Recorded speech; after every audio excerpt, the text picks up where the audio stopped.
much about education, so I get that.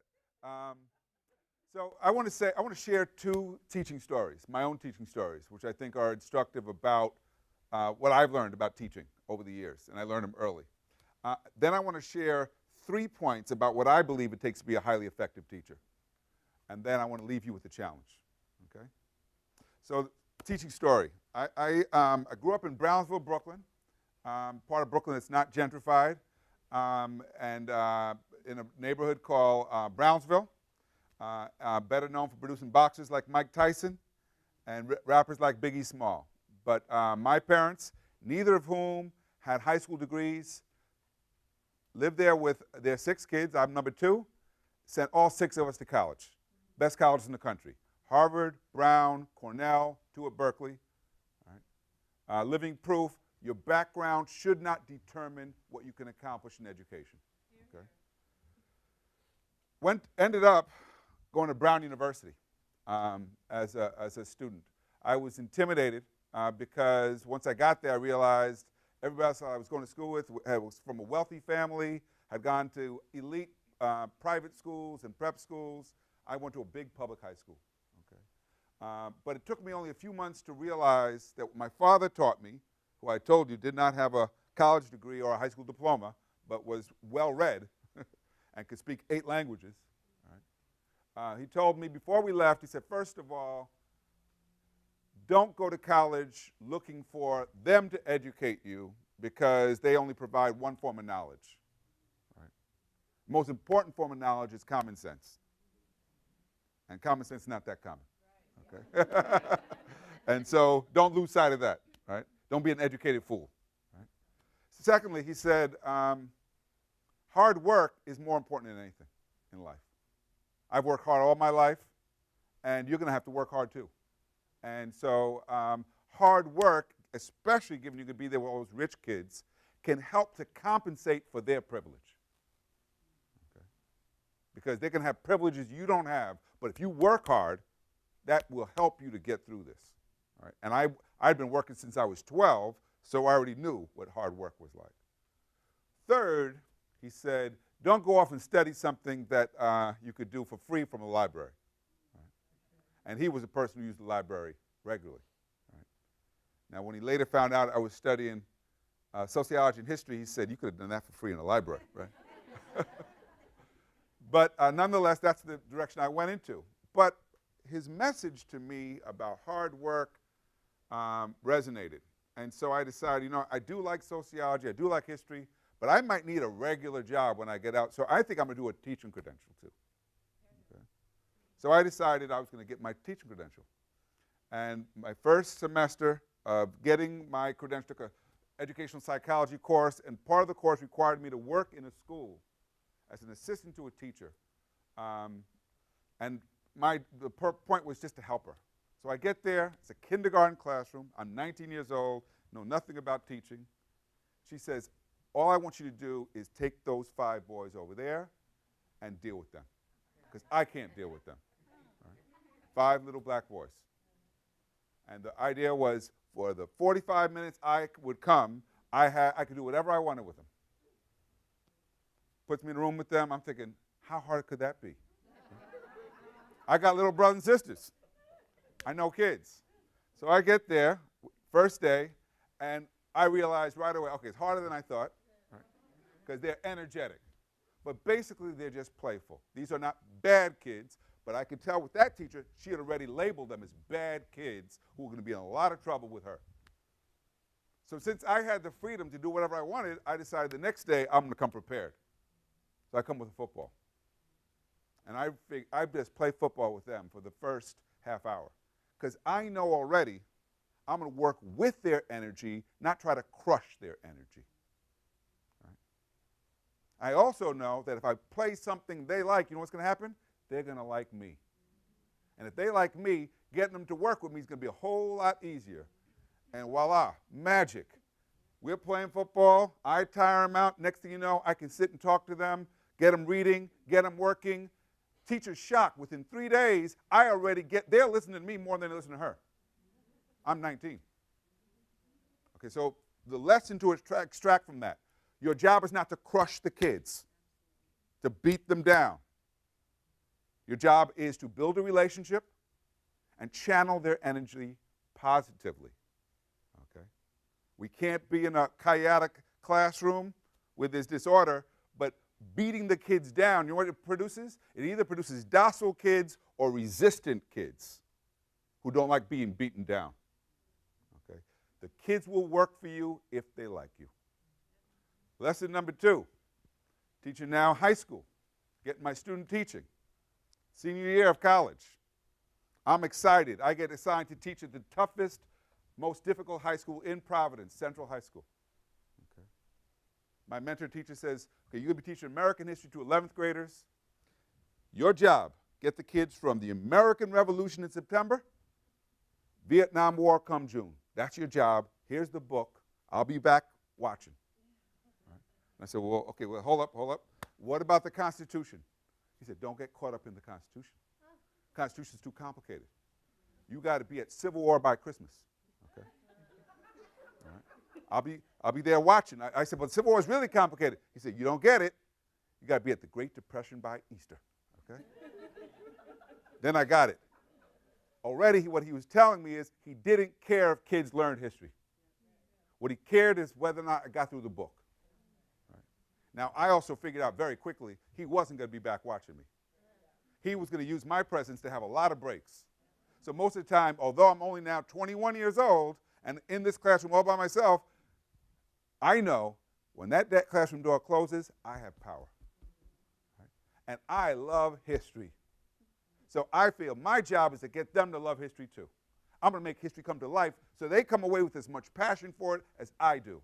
And so what do? I start getting friends of mine from college to come in dressed up as characters from history. And they have to interview these characters and ask them questions. I get one coming in, it's Thomas Jefferson, and they're ready for him. They want to know, did you really have a relationship with Sally Hemings? How old was she when you had children with her? Right? How do you reconcile owning slaves with the Declaration of Independence? These are inner city youth from the worst high school in the city. Right? So what do I learn from this experience? First of all, I learned that I have a lot of power because the classroom door is closed. Right? And I need to know how to use that power. Second of all, I know that my job is not to simply cover the material. My job is to make it come to life. My job is to get these kids to be passionate about history the way I'm passionate about history. So those are the 2 stories. I'll add a third one. Now I get hired as a teacher in Providence, teaching middle school. Again, social studies, I love it. Except I got one kid in the class who's a pain in my butt. And he's just going out of his way to make my life miserable. And one day, during passing periods, I say to a colleague next door, so you know my class is so good, but I got that one kid. If I could just get rid of him, my class would be so much better. He said, that boy? I said, yeah. He said, that boy's mother's boyfriend beats him up every day. I said, really? He said, yep. That's all he had to say to me. I completely changed my outlook on that boy because no longer was he the thorn on my side. He was going to become my assistant. He was going to become my friend. Like it or not, you could be my friend, okay? And so I got him working with me. He's giving out the textbooks. Other kids are like, why did you put him in charge? I said, because he's a great student. He's like looking at me like, me? And guess what? He became a great student.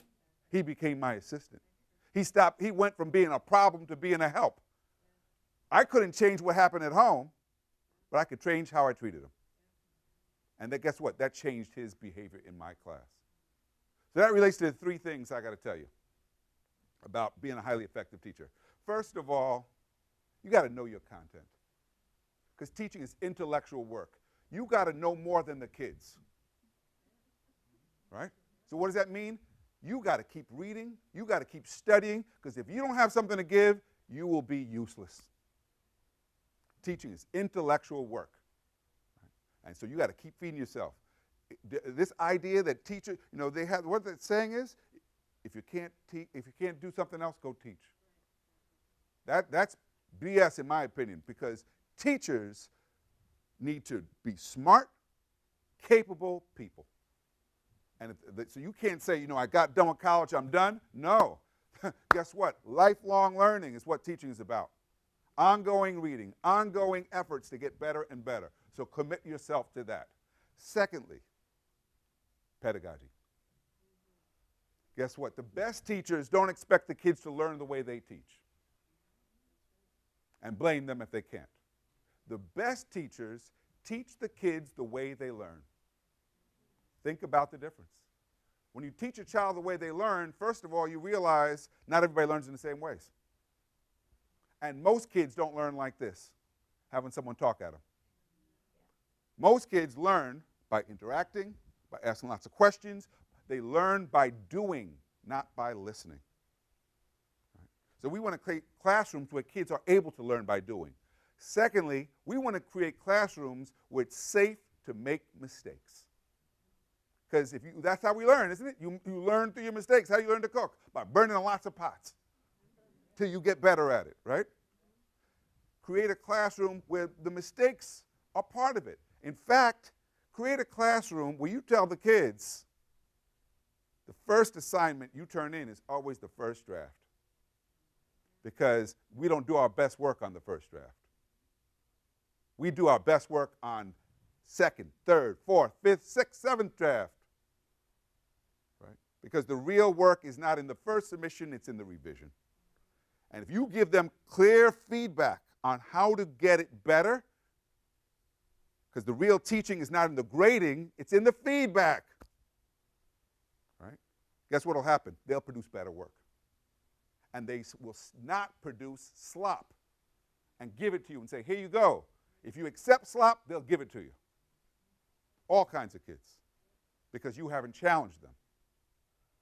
So being a strong teacher is about being able to demand more, being able to use a variety of techniques to engage, to challenge, to stimulate, to get them to have some passion the way you have passion for what you're teaching, the way I had passion for history.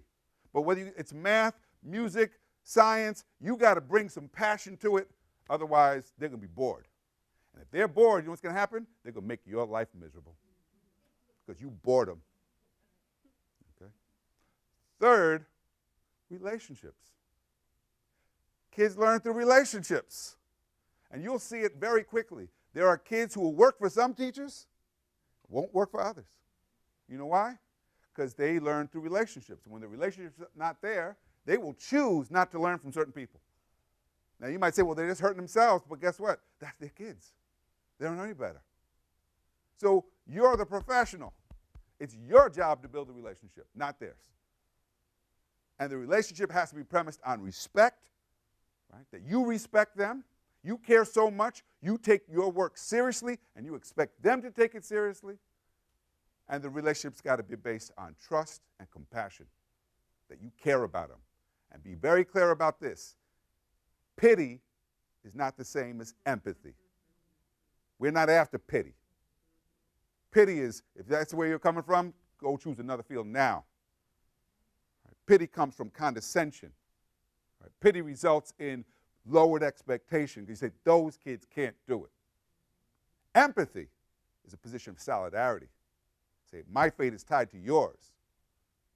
I'm going to empower you in the same way I'm empowered. You can believe in me because I believe in you. Right? Those are the three. Finally, a challenge. Don't focus on achievement. Don't focus on achievement. You're going to be in schools, we're going to tell you, achievement is what we're all about. They're going to be looking at test scores. If you focus on achievement, you're going to think your job is to teach to the test. And you'll bore the kids to death. Achievement is the outcome. If we're doing it right, it'll show up on the test. Right? If I told you, if you told me you wanted to lose weight, and I said, okay, get the best scale available, and weigh yourself as often as possible, right? You would say, this guy is crazy. Right? Because what you really need to hear about is exercise and diet. That's the process to lose weight. The weight is the outcome. In education, the achievement, as measured by test scores or whatever we're going to measure it with, is the outcome. The process is the learning, is the engagement. That's what you got to focus on. Learning and engagement, not achievement as an outcome. Get the kids excited about learning. If you get them excited about learning, what's going to happen? They're going to learn even when they're not with you. They're going to want to read on their own time because you already planted seeds. You got them sparked. You got them books in their hand. They say, I want more. I became an avid reader in 3rd grade. You know why? Because my mother used to send us out on Saturdays after we did our chores to the library, as if the library was a daycare center, right? But there was a librarian in that there named Miss McDonald who spent time with each one of us to find out what we liked, what we were interested in, and then recommended a book. 3rd grade, she recommended A Wrinkle in Time to me. Right, how many of you read A Wrinkle in Time? Because then you know why it worked, right? And I was the kind of kid that would have judged a book by its cover. I didn't like the cover. But I liked Miss McDonald. And that book hooked me. So I was back a week later and said, okay, what you got next? And there she was, more recommendations. If you get kids, you want to know how simple it is to teach kids? Get them to read. Get them to love reading. And guess what's going to happen? Their writing will improve. Their abilities in every subject will improve because they have a strong foundation. They will become lifelong learners. And tell them this, they will never be bored again. Because if you love to read, you're never bored. You're reading on the bus, you're reading at night, and guess what? It's so much better to read at night than to look at a damn screen and then you can't sleep. Right? That's it. 15 minutes, how am I doing? Good luck. Thank you. So long.